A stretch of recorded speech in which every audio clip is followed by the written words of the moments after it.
കൊട്ടാരങ്ങളുടെ രാജാവ് എന്നറിയപ്പെടുന്ന മൈസൂർ കൊട്ടാരത്തിൻ്റെ പടിവാതിക്കൽ തലയുയർത്തി നിൽക്കുന്ന രണ്ട് കൊമ്പന്മാരുണ്ട്. അവരുടെ കഥ നിങ്ങൾക്കറിയാമോ? 1955 മൈസൂർ രാജ്യത്തിൻ്റെ അധീനതയിൽ വരുന്ന മനോഹരമായ രണ്ട് ഗ്രാമങ്ങളായിരുന്നു കൂർഗും അതിനടുത്തുള്ള ബന്ദിപ്പൂർ.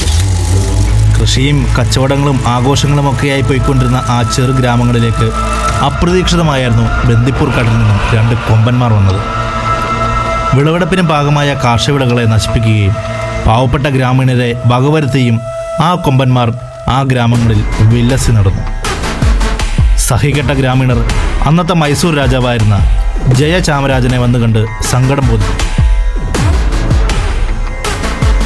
സ്വന്തം പ്രജകളുടെ ക്ഷേമത്തെ സംരക്ഷിക്കുവാനും അവരുടെ സ്വത്തും സമ്പത്തും കാത്തു സൂക്ഷിക്കുവാനുമായി ജയചാമരാജൻ തൻ്റെ പരിവാരങ്ങളോടൊപ്പം അന്ന് തന്നെ കാട് കയറി.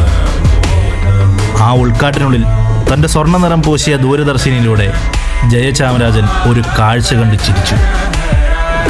അതേ കാഴ്ചയാണ് ഇന്ന് മൈസൂർ കൊട്ടാരത്തിൻ്റെ പടിവാതിലിൽ ജനങ്ങൾക്ക് കാണുവാനായി ശ്രീ ജയചാമരാജൻ ഒരുക്കിയത്. കാടിനുള്ളിൽ കണ്ട കരിവീരന്മാരെ തൻ്റെ തോക്കിൻകുഴലാൽ അദ്ദേഹം നിലംപരിശാക്കി. അവരുടെ തലകൾ വെട്ടി കൊട്ടാരത്തിനൊരു തലയെടുപ്പുള്ള അലങ്കാര വസ്തുവാക്കി മാറ്റാനായിരുന്നു അദ്ദേഹം തീരുമാനിച്ചത്.